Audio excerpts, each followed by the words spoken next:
eu vou apresentar uma estratégia, né, que a gente desenvolveu a partir da incorporação, né, da implementação da rede colaborativa no Rio Grande do Sul, junto com a instituição do COSEMES, né, que já tinha, na época, 32 anos em 2017. E aí a gente, então, passa a ter a rede colaborativa para contar com todos os apoiadores distribuídos nas regiões. A nossa estrutura no Rio Grande do Sul, então, são 497 municípios, um desafio enorme a nível Brasil, né? 30 regiões de saúde, 7 macro-regiões, 18 coordenadorias regionais de saúde, da estrutura da Secretaria Estadual de Saúde, para 12 apoiadores regionais, uma coordenação de apoio, a luta aqui, tá. E a facilitadora também, a Lê, que, né, é um papel cumprido pela Lu e pela Lê, e 3 assessores técnicos, mais uma diretoria técnica, né, que é o papel que eu exerço junto com Ana, Fernanda e também Maria Alessandra. A nossa trajetória, então, de 2017 para cá, tem um grande significado, né? Mesmo que a instituição, em 2017, tivesse 32 anos, o COSEMES ainda não possuía sede, né? O COSEMES não possuía uma estrutura própria. Era, de fato, quando os colegas primeiros apoiadores chegaram em 2017, né? E eu também cheguei mais no final de 2017, o que eu recebi, de fato, de uma pessoa que trabalhou muitos anos no COSEMES foi um pendrive e uma caixa de papelão com muitos arquivos da história do COSEMES desde 1988. Então, bem desafiador, né? A gente não tinha mesa, não tinha trabalho, não tinha sala, não tinha prédio, não tinha nada, né? Éramos nozes, itinerantes, tartarugas, andando por algum lugar. E aí, em 2018, o COSEMES estabelece a primeira sede, né? Então implementa a primeira sede lá, hoje chamada Superintendência Estadual do Ministério da Saúde. A gente ainda está junto ao Ministério da Saúde por uma questão de articulação estratégica. E aí também começa, a partir desse momento, por uma questão de organização da rede COSEMES-CONASEMES, passa a ter planejamento institucional, o que também não se tinha até nesses 32 anos. E aí, em 2019, então, a gente elabora, né, discute e aprova um novo estatuto, incorporando a rede colaborativa, que para nós era, naquele momento, o ponto crucial, né, o ponto-chave para a gente conseguir ter um novo estatuto, que ainda era um estatuto dos anos 2000. E a elaboração do primeiro planejamento estratégico da instituição, que aí já foi elaborado pelos profissionais, né? E em 2020, então, a gente elabora e organiza conjuntamente, né, o planejamento institucional, alinhando as diretrizes de atuação das equipes técnicas com as questões da diretoria executiva e da diretoria ampliada, né, que é o corpo de todos os representantes regionais, então, que é uma diretoria bem robusta. São 60 membros, né, a diretoria ampliada, contando titulares mais suplentes das regiões, além da diretoria executiva, que tem 7 membros. Aí a nossa metodologia de trabalho, qual foi? Né? Então, a gente fez uma revisão constante do papel e das responsabilidades dos atores envolvidos, isso lá no processo de 2018 e 2019. A definição dos espaços prioritários para a nossa atuação. Esse foi um ponto crucial que a gente precisou discutir durante muitas e muitas vezes, muitas indas e vindas a Porto Alegre, principalmente as apoiadoras raízes, né? Sabem disso, né? Kellen, Cleo, que são Pan, são as colegas mais antigas, né, da rede colaborativa, para a gente conseguir, de fato, fomentar a sinergia, né, entre aquilo que ocorria na instância política, principalmente a nível de gestão de COSEMES, junto com a Secretaria Estadual de Saúde, e para a gente não se perder nesse trabalho técnico que, por várias vezes, diariamente, é pautado por quem está na gestão. O nosso espaço quanto COSEMES é esse, né? E quanto CONASEMES também. É, então, um meio delicado, né? Que a gente precisa a todo momento ressignificar, a todo momento revisar e a todo momento conseguir remodelar a estratégia, né? Não existe uma estratégia permanente. E aí também a gente ressignificou o senso de equipe, que para nós era muito importante naquele momento, porque a gente tinha uma divisão muito clara: apoiadores e sede. E não dava para ser assim, porque a assessoria técnica, daí falo desse espaço, a gente trabalha permanentemente e complementariamente ao trabalho do apoio regional, né? A gente não consegue trabalhar desassociado e é impossível, até porque a gente teve um momento no qual, quando o processo de trabalho não estava estabelecido, a gente iniciou assim, né, para ver como que a gente ia fazer e percebeu que era impossível. Então, a identificação de parceiros e potenciais parcerias, como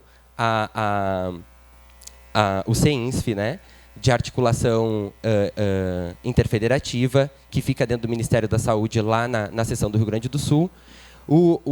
A constante aproximação e o diálogo com instituições que incidem sobre o mesmo território, bem como aquelas que têm atuação complementar, como as coordenadorias regionais de saúde, porque é quem divide o espaço regional com o apoiador, e também a Federação dos Prefeitos e das Prefeitas. A cooperação e diálogo constante, né, a fim de reduzir divergências no nosso processo de trabalho, como eu mencionei antes, as estratégias para potencializar o trabalho conjunto, evitando a sobreposição e a divergência de ações, e a definição de estratégias conjuntas e colaborativas. E aí, eu deixo como ponto de destaque, né, que, ainda assim, a nossa análise precisa ser permanente dos espaços de atuação e das prioridades, né, tendo em vista a limitação dos nossos recursos. Como vocês viram, é um estado muito grande, que representa muito bem a estrutura continental do Brasil, mas nós temos uma estrutura realmente limitada, né, em questão de dimensão de atuação de COSEMES, e também com tudo que vem do território, tudo que vem do CONASEMES, da Secretaria Estadual e do Ministério, né? E nós temos que administrar isso, né? A revisão das competências e das atribuições, a fim de não perder o foco do objetivo e do interesse comum, e a identificação de necessidades coletivas. Também a gente destacou, né, no relato escrito da nossa experiência, a definição do propósito institucional, dos objetivos a serem alcançados, os objetivos que correspondam com a capacidade temporal e com a estrutura de atuação, e objetivos claros, comunicáveis e significativos. E aí, aqui, eu trago, né, a nossa querida e conhecida e destemida Alice, na interação com o gato, né, no qual fica evidentemente claro, a gente trabalha muito quando a gente fala sobre planejamento, e dentro de uma instituição como essa, que pauta planejamento constantemente, a gente precisa, por diversas vezes, fazer a reflexão de onde queremos chegar. Qual é? Né? Para a gente pensar qual é o nosso objetivo, qual é o nosso propósito real, porque diariamente a gente tem, de fato, inúmeras pautas para dar conta.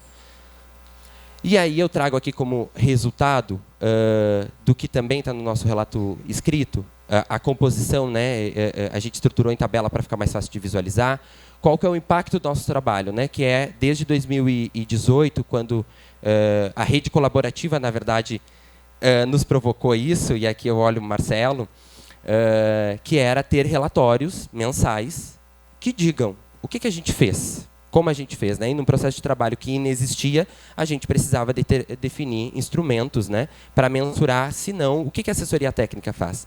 Porque daí a gente tinha dos colegas apoiadores todo um relatório, né, detalhado, apresentando o que faziam, e de assessoria também a gente precisava.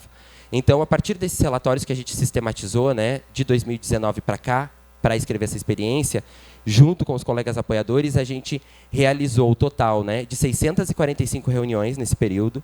A gente já teve, em horas de formação, com a atuação de municípios, 2.134, então exclui tudo o que são as nossas reuniões internas. Aqui é em ato, com o município. E a gente já rodou no estado, né, tirando o momento da pandemia, 10.842 quilômetros. E, ao total do que a gente consegue mensurar, a gente já formou, né, e vem qualificando e conseguindo discutir e ampliando o debate com 5.812 trabalhadores do Rio Grande do Sul. E aí aqui eu deixo os resultados mais marcantes, né, que é, hoje, 96,18% dos municípios do Rio Grande do Sul têm o plano 2018-2021 aprovado pelo Conselho Municipal de Saúde, o que para nós é um impacto muito grande, tá? Principalmente por conta do CEINSF, né, uma articulação estratégica com a Secretaria Estadual de Saúde e o Ministério da Saúde. Após 30 anos, né, da instituição, como eu tinha comentado antes, a gente passou a ter o primeiro planejamento institucional, e aí, claro, nosso querido Previne Brasil, né, a Ana é a nossa grande representante do Previne Brasil como assessora da atenção primária, e me identifico muito com o relato da colega anterior, que, de fato, a gente percebe, olhando pelos mapas, os painéis, né, a Ana faz isso semana a semana, quadrimestre a quadrimestre, com os colegas apoiadores, para observar quem não sai do lugar e quais os municípios que conseguem qualificar, né, esse processo do Previne Brasil. no desempenho dos indicadores. As nossas conclusões e desafios, então, são alguns municípios e regiões com dificuldades na incorporação de ferramentas de tecnologia da informação. Então, durante a pandemia, eles não queriam fazer reunião online, eles não estavam abertos a esta possibilidade, né? Queriam ainda um encontro presencial e achavam que isso era fundamental para algumas discussões nossas. Então, esse foi é ainda um desafio grande, porque nos envolve daí fisicamente horas e horas de trajetória, né, de estrada. Necessidade de redimensionamento, né, da força de trabalho diante das demandas crescentes dos territórios diversos, a manutenção da integração com a SES e com a Superintendência do Ministério, para estreitar a comunicação e potencializar as ações conjuntas, e constante mobilização e empoderamento dos gestores. E aqui eu mostro aqui as fotos, né, para mostrar mesmo, né, a realidade da experiência, como ela existe em ato. E aqui também quem nós somos, né? Que são toda essa galera barulhenta, que não estão aqui todos, né? A gente está representando alguns outros colegas que não puderam vir. E aqui para dizer, né? A experiência é do Núcleo de Apoio de Assessoria Técnica, de Apoio, né? E Assessoria Técnica, né? NAST, como a gente chama. Mas também não há isso se a gente não envolver áreas estratégicas e institucional, né? Principalmente como a gerência institucional, que são formadas pelas 3 meninas aqui embaixo, né, Ju, Bruna e Janice, e também pelo Diego, que é o nosso secretário executivo, e também nos pauta, nos desafia, né, e nos permite que a gente esteja em constante movimento. Então, aqui, né, nosso Rio Grande do Sul, e estou terminando, Dani. Então, muito obrigado.